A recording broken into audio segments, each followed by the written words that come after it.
What's good? It's Coach Tuck. It's the Men in the Mix podcast show. Dr. Ron here. It's Cecil.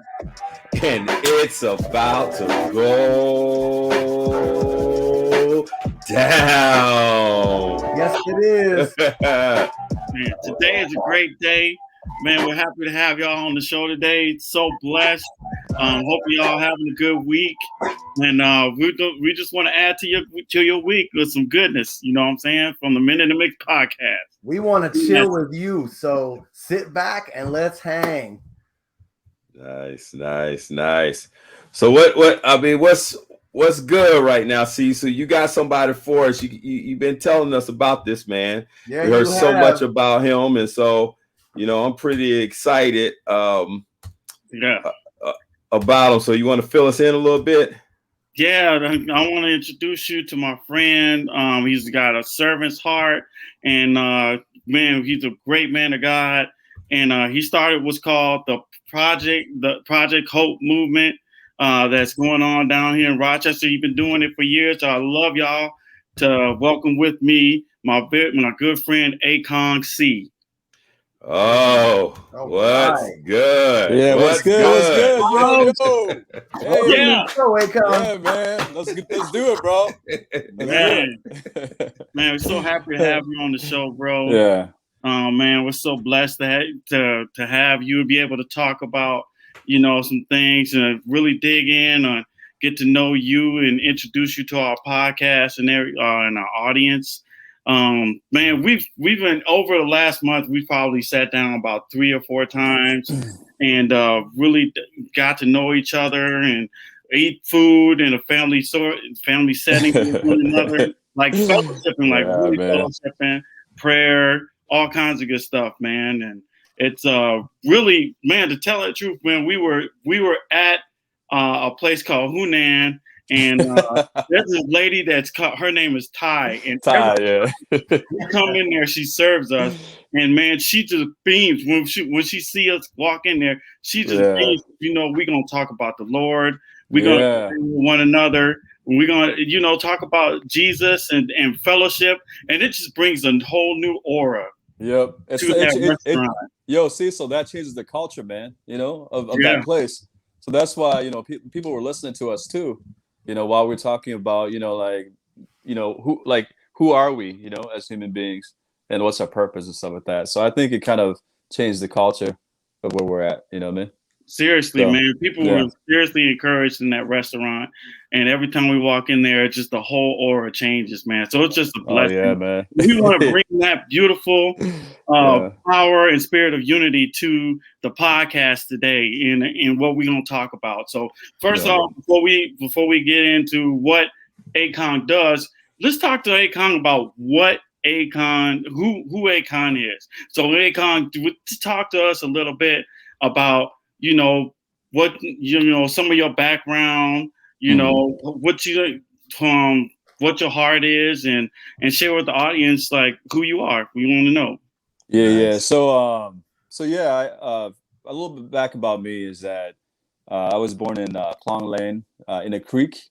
It's in the western district of Kamphaeng Phet in Thailand, and so my mom had me in the creek. And while they were traveling and escaping the communist war at that time, there was an issue with some factions between the Thai government as well as the Thai guerrilla communists. And then also we had, allies that were at war with each other. And so they would constantly go to war. And so, so they escaped that Khlong Lane and they got to a refugee camp. And that's where, we started our life in that refugee camp. And for 8 years, they had to survive that thing, eating rice porridge, what I'm saying? Getting out once in a while, just because of the ongoing war. So it was very hard, growing up. But we did have a Catholic charities organization that actually helped us to get to the United States and that was the first start of hope. Yeah. And I'll kind of go into more of that just because that's what, when I thought back of creating the Project Hope movement, that's what inspired me to start this, because it's like you had a group of these people, that are, Catholics, that just want to give new life to immigrants like, myself and my family. And so, oh, go ahead. You guys gonna say something? No, I was going to ask you, what was that? What was the first experience that, hey, I'm in America? What stood out to you when you first came over here?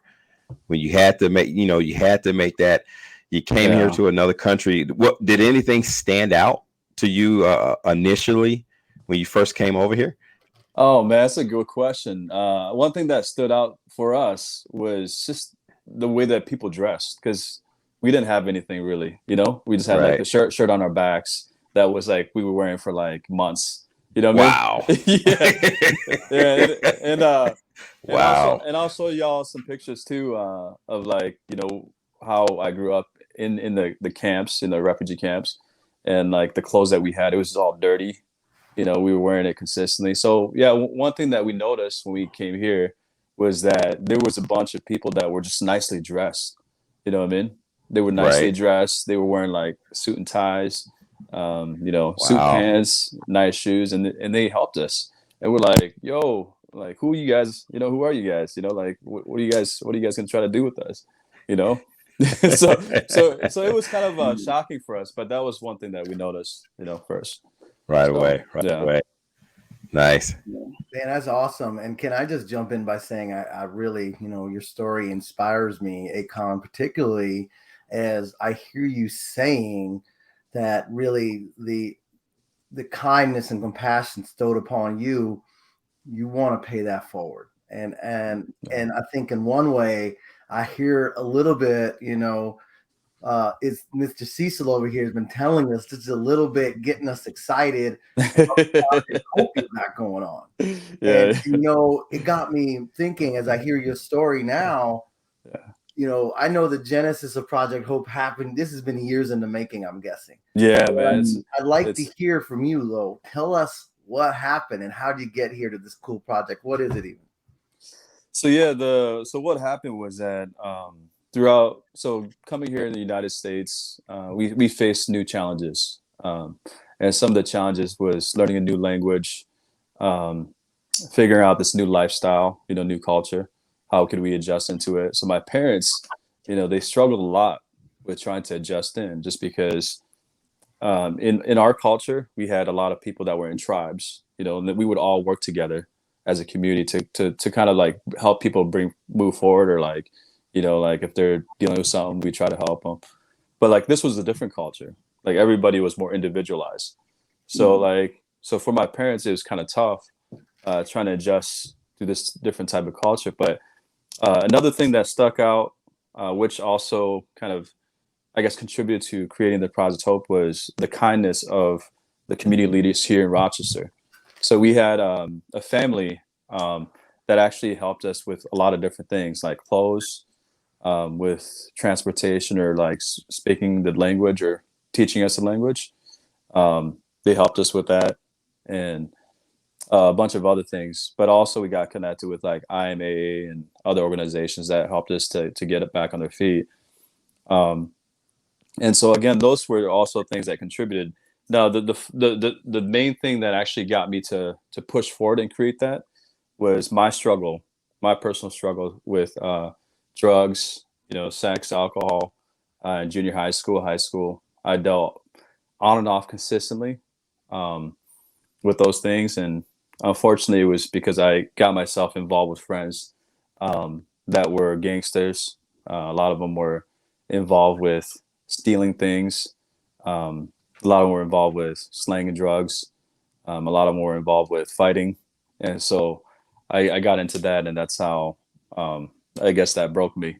And from that, then I wanted to, like explore, new life, and Project Hope movement kind of helped me with that. So. Nice. And as a follow-up, when you think about the populations you serve, tell us a little bit about that. Like, who are you reaching out to? Oh, that's a good question, man. So we reached out to a lot of different groups, and the main reason why is that um, one of the scriptures that came to mind when I first got into the Project Hope movement and started that was it was actually driven by faith as well. So faith helped me to kind of see things in a whole new way, to see like you guys, as brothers, that are different colors, as my brothers too. You see what I'm Right. saying? Right. And people that are valuable and people that are worth it and the people that have potential. And so like the way that we help and the types of people that we help is that we look at groups as people that we can help. So it's not like we pick and choose. So we've helped the homeless crew. In Rochester, we helped out the people living in poverty that are kind of usually on the fringes of poverty. They're not in poverty. We've helped out like the police officers just to honor them. Show that we honor them. Yeah. Nice. And then also getting into like basketball now, we're trying to give back to like this community of people that are underprivileged, kids that are underprivileged that are playing basketball. So we're figuring out ways to just serve everybody, because I think at the end of the day, we're called to serve. So, wow, awesome! Thank you. Yeah. Mm-hmm.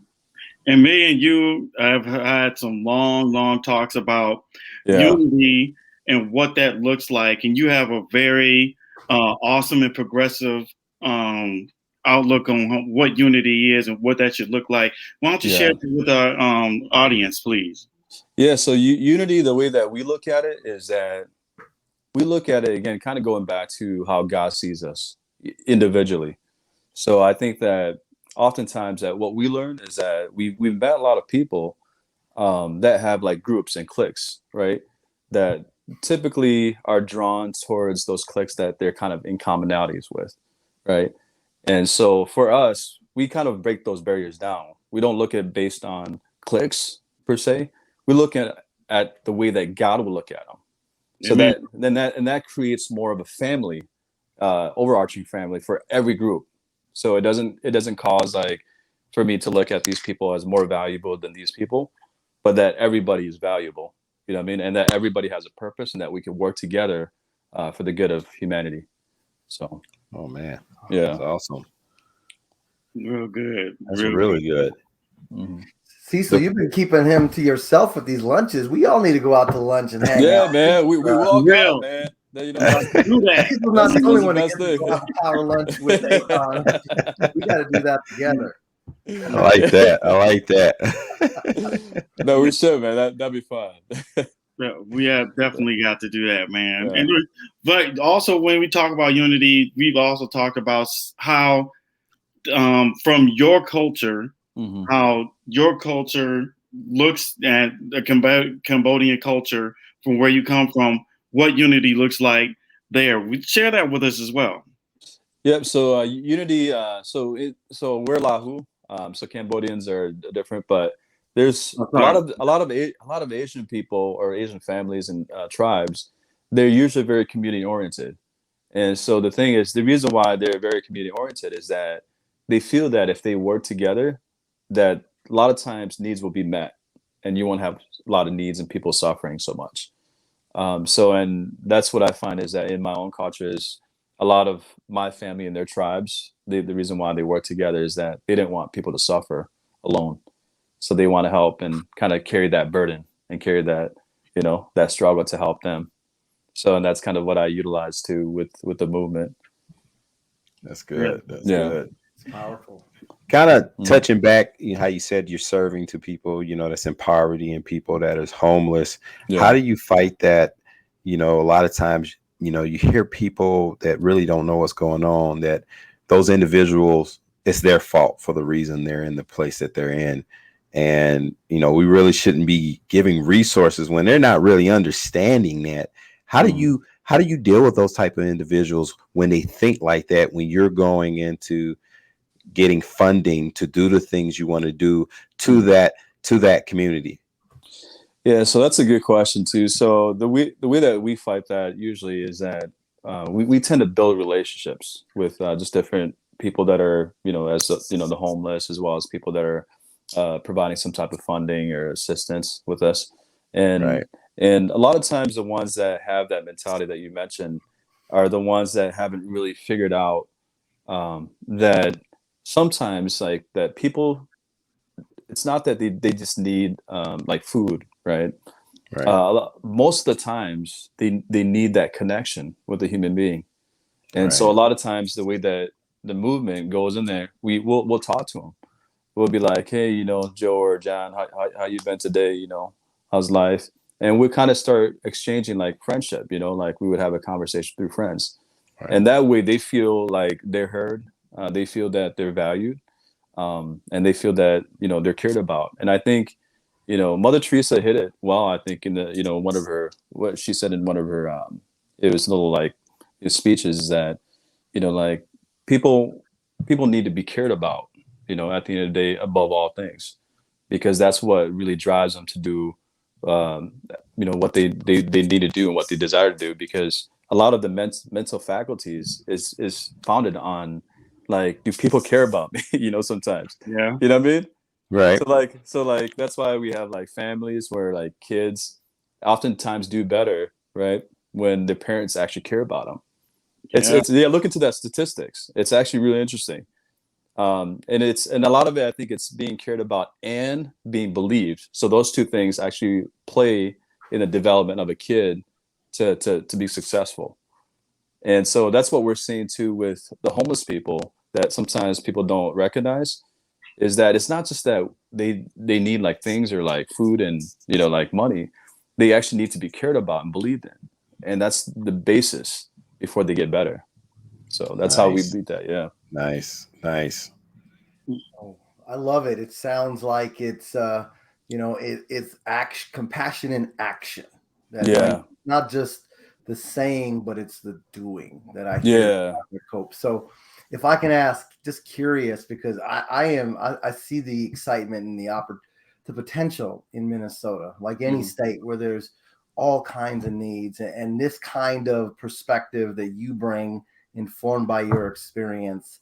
So I Yeah. got to ask, what's as you provide hope through this project, what is your hope and intention for the future? What do you see So happening next? yeah, so that's a good question. So I mean, the way that we see it is that we want to inspire people that are in our communities to take responsibility of the issues that we're seeing in our communities.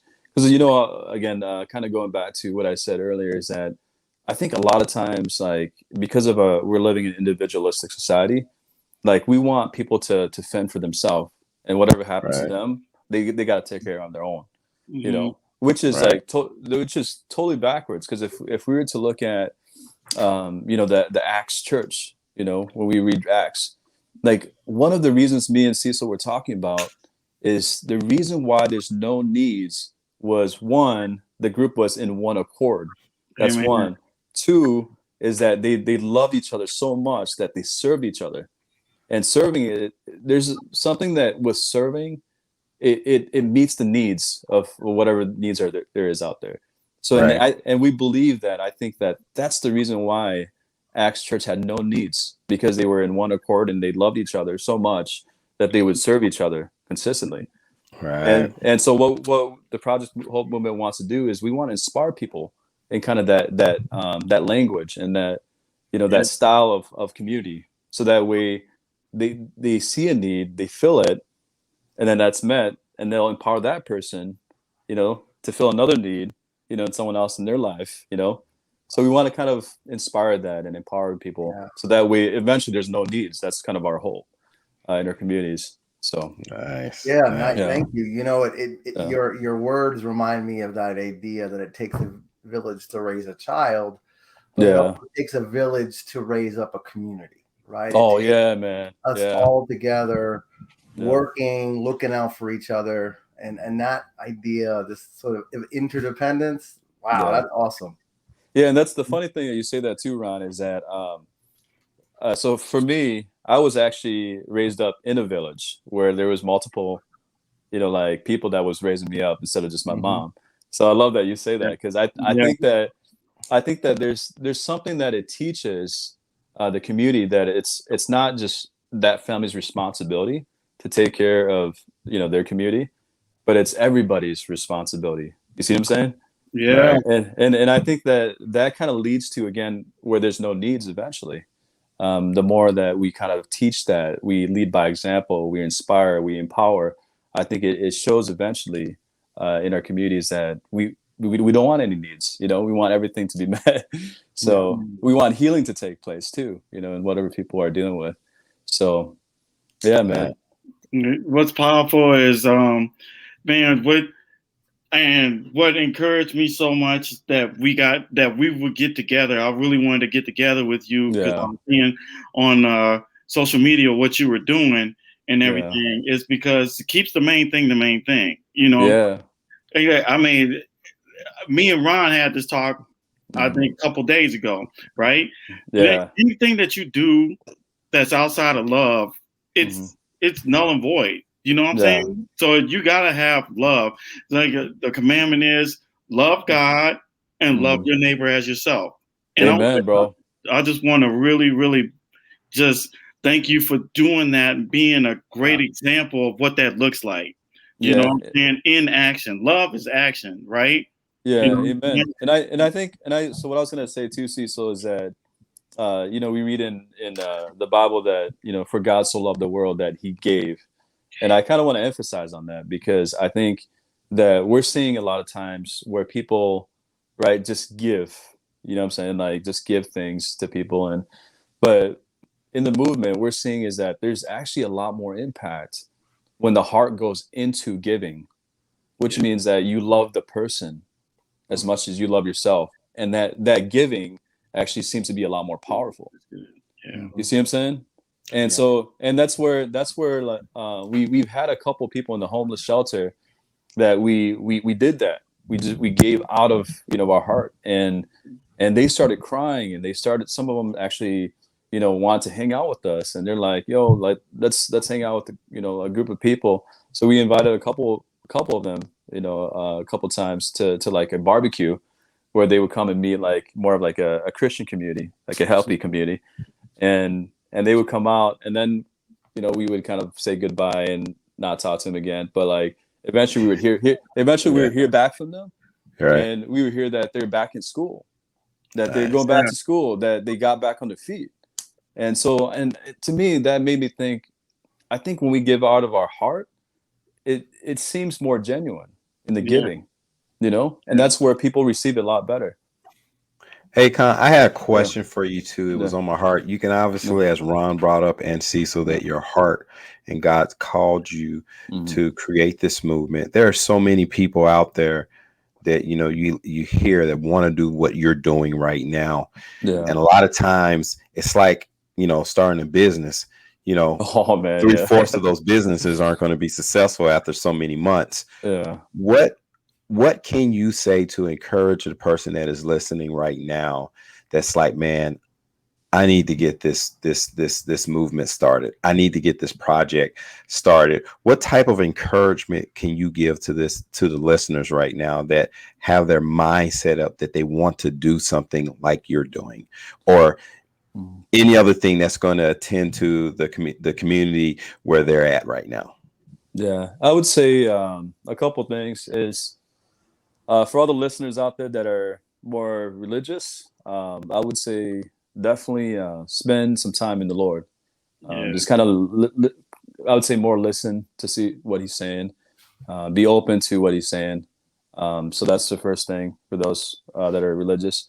And then I would also say is to find out your purpose, because I think there is a lot of people that I've met that are really passionate about a certain thing, and they want to start up like a movement or like a nonprofit.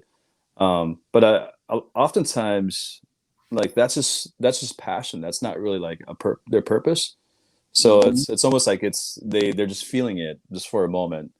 And so I usually encourage those people to really just kind of sit down and give it time to figure out, what your purpose is. Let it marinate. And how do let it marinate. Yeah. No, that's actually a good word, man. It sounds like when you tell someone, what's your why?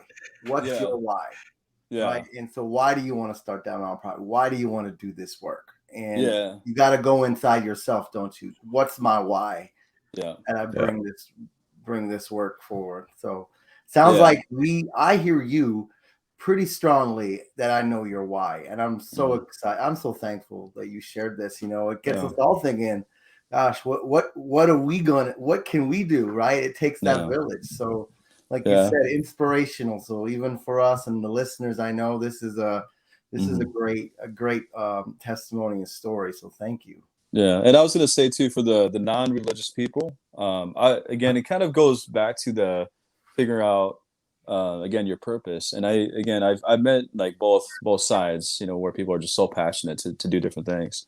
But I think it's just, the main advice is just give it time, and again, figure out your purpose on both categories. Either you're religious or non-religious. And I think that sometimes the way to figure out your purpose too is to surround yourself with a healthy community. So it kind of goes back to having your, like a tribe, a good tribe that cares about you, that loves you, that sees you as who you are and sees you as valuable. And you have worth and potential. So I think, setting yourself in those, I think, communities, oftentimes you start to figure out your purpose because they speak life into you. You know what I'm saying? Yeah. Awesome. Praise God. Yeah. And so a couple of things I want to do before we wrap the show up is, okay, how can the listeners, the viewers, support your cause right now? Is there a way to connect with you? What's the best way that we can support your movement and help you further, God's work that he's doing in you to the people of Rochester and the surrounding areas? Yeah. So the way that people can help us is, so we have a Facebook page called the Project Hope Movement. You can go on there. You can like our page. We have an Instagram as well, the Project Hope, at the Project Hope Movement. And then also, if you want, you could. I think the best thing to help us is to serve with us, because we want you to see kind of what we're seeing in our community, the needs out there, the great people that you'll be connecting with and you'll serve. And because I think at the end of the day, that's going to make the biggest impact for us. So it's just serving with us. Awesome. Yeah. Awesome. Man. Well, we can't end the show unless we gonna end it on you, Aikong. You got any powerful words left for the people, man? Because this was an awesome interview, man. Awesome conversation. Do you got anything that you want to get off your chest for the people, man? Yeah. So that's there's a lot of things, but I think primarily is this, as my dad, told me, is just stay humble and work hard. I think that, in a world when everybody wants to kind of like overreach and start doing a bunch of things. And, I think, the best advice to all the listeners is just stay humble. You're going to learn a lot more through that. And sometimes the universe, if you're not religious, the universe might speak to you and say, hey, look, we got something for you, So, right. so you can listen a lot better too when you're humble. So. Yeah. Nice. Well, we want to thank the listeners, the viewers, for checking out the show today. As always, you can contact us on meninthemix@hotmail.com, or you can check us out on Men in the Mix podcast on Facebook. And once again, if you want us to continue to do this, continue to get out great content and just inspirational people, please help us out on Patreon. We need your help. Also, the lights on, the bills paid. There you go. $1 a month.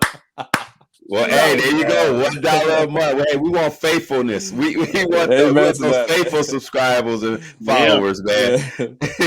And we want to once again thank Aikong See for being on the show.